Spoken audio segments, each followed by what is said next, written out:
जय हिंद, वंदे मातरम, भारत माता की जय। स्वागत करते हैं भर बनाव सभी के एक बार फिर से सरकारी न्यूज चैनल में। दोस्तों आपको बता दें, इस वक्त की ताजा लेटेस्ट अपडेट निकलकर सामने आ रही है ईपीएस 95 पेंशनर्स को लेकर। जी हाँ दोस्तों, आप सभी ने बिल्कुल सही सुना। एम्प्लॉय पेंशन स्कीम 1995 के तहत सरकार ने किया यह बड़ा संशोधन। इन पेंशनर्स को सरकार देने जा रही है बढ़ी हुई पेंशन का लाभ। जाने किन किन पेंशनर्स को होने जा रहा है सबसे अधिक फायदा। जी हां दोस्तों, आप सभी ने बिल्कुल सही सुना। ईपीएस 95 पेंशनर्स को लेकर केंद्र सरकार ने अभी अभी यहां पर एक बड़ी घोषणा कर दी है। जितने भी 67 लाख पेंशनर्स भोगी हैं, उन सभी के खाते में क्रेडिट की जाएगी 9,000 रुपए की बढ़ी हुई पेंशन। साथ ही साथ बढ़ती महंगाई के कारण महंगाई भत्ते में भी हुई इतने प्रतिशत की वृद्धि। सुप्रीम कोर्ट के फैसले के बाद मिली सहमति। वित्त मंत्री निर्मला सीतारमण ने भी लगा दी अतिरिक्त बजटीय सहायता पर फाइनल मोहर। जी हां दोस्तों, आप सभी ने बिल्कुल सही सुना। एम्प्लॉय पेंशन स्कीम 1995 के सभी पेंशन भोगियों को सरकार द्वारा सभी को यहाँ पर बढ़ी हुई पेंशन की सौगात देने जा रहे हैं। दोस्तों आपको बता दें, लगभग 7 साल से यह मांग बनी हुई थी कि एम्प्लॉय पेंशन स्कीम 1995 के सभी पेंशन भोगियों को बढ़ी हुई पेंशन का लाभ दिया जाए। साथ ही साथ उनके बैंक अकाउंट्स में बढ़ी हुई धनराशि भी क्रेडिट कर दी जाए, जिसके लिए यहाँ पर कमांडर अशोक रावत, जी हाँ दोस्तों आप सभी ने बिल्कुल सही सुना, 67 लाख पेंशनर्स के प्रतिनिधि कमांडर अशोक रावत द्वारा निरंतर प्रयास यह किया जा रहा था कि सभी पेंशनर्स को बढ़ी हुई पेंशन का लाभ दिया जाए। साथ ही साथ उनके बैंक अकाउंट्स में ये धनराशि एक समान संहिता के तहत, जी हाँ दोस्तों, मतलब सभी को एक समान पेंशन दी जाए, इसके लिए यहाँ पर दरखास्त की गई थी। हालांकि दोस्तों हम सभी को बता रहे हैं, लगभग 7 साल से इसका मैटर सुप्रीम कोर्ट के चरम पर था।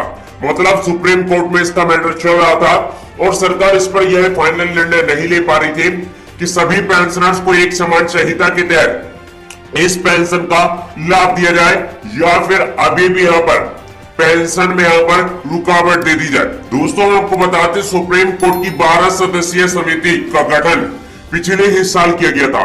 जी हाँ दोस्तों, पिछले साल यहाँ पर सुप्रीम कोर्ट द्वारा यहाँ पर 12 सदस्यीय समिति का गठन किया गया था, जो कि यहाँ पर सिर्फ इसलिए किया गया था कि सभी पेंशनर्स को एक समान संहिता के तहत बढ़ी हुई पेंशन का लाभ दे दिया जाए, जिसका यहाँ पर फाइनल निर्णय यह हो चुका है कि 55 लाख पेंशनर्स को एक समान संहिता के तहत बढ़ी हुई पेंशन का लाभ सीधा का सीधा उनके बैंक अकाउंट्स में क्रेडिट कर दिया जाएगा।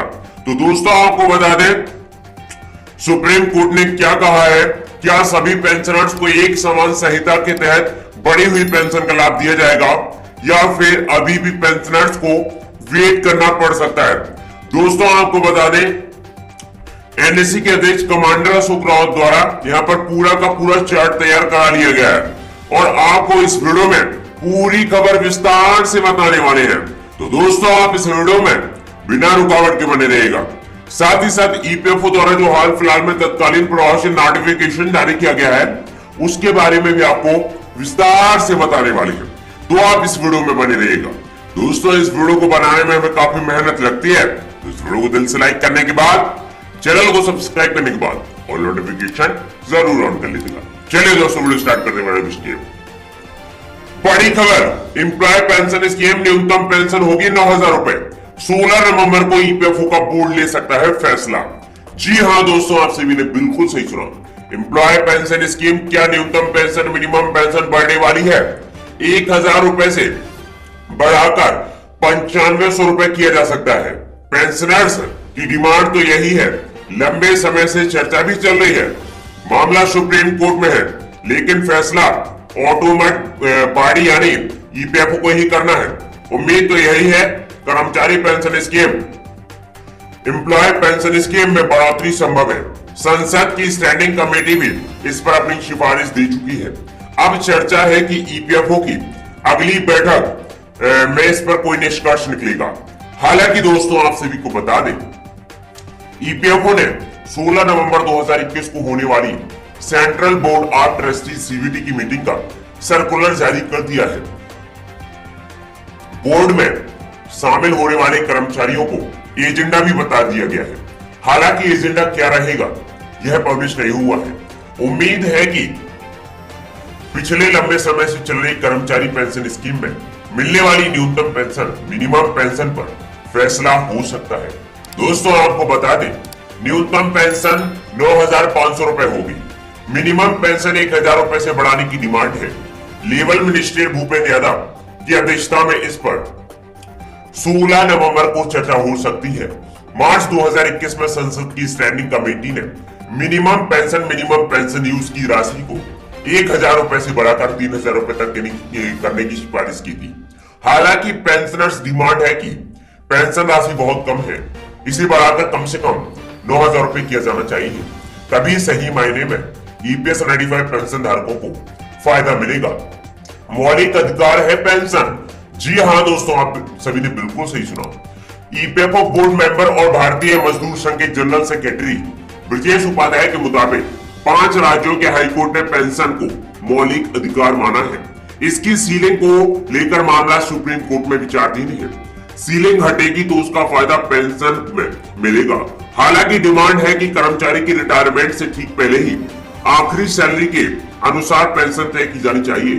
वही श्रम मंत्रालय ऐसा करने में अपनी असमर्थता जता चुका है। लेकिन 16 नवंबर को जो संसद की स्टैंडिंग कमेटी है उसने यहाँ पर यह फैसला किया है कि इस पर कोई चर्चा जरूर होगी। जी हाँ दोस्तों, क्या है ईपीएस एम्प्लॉय पेंशन स्कीम, जान लीजिए दोस्तों विस्तार से। जी हाँ दोस्तों, ईपीएफओ के तहत प्रोवाइडर फंड पाने वाले सभी सब्सक्राइबर्स के लिए कर्मचारी पेंशन स्कीम 1995 का गठन किया गया था। संगठित क्षेत्र में काम करने वाले लोगों को 58 साल की उम्र के बाद पेंशन मिलती है। इसके लिए कर्मचारी के लिए कम से कम 10 साल की नौकरी करना अनिवार्य है। स्कीम के तहत एम्प्लॉय ईपीएफ में 12% राशि कर्मचारी के नाम पर जमा करता है।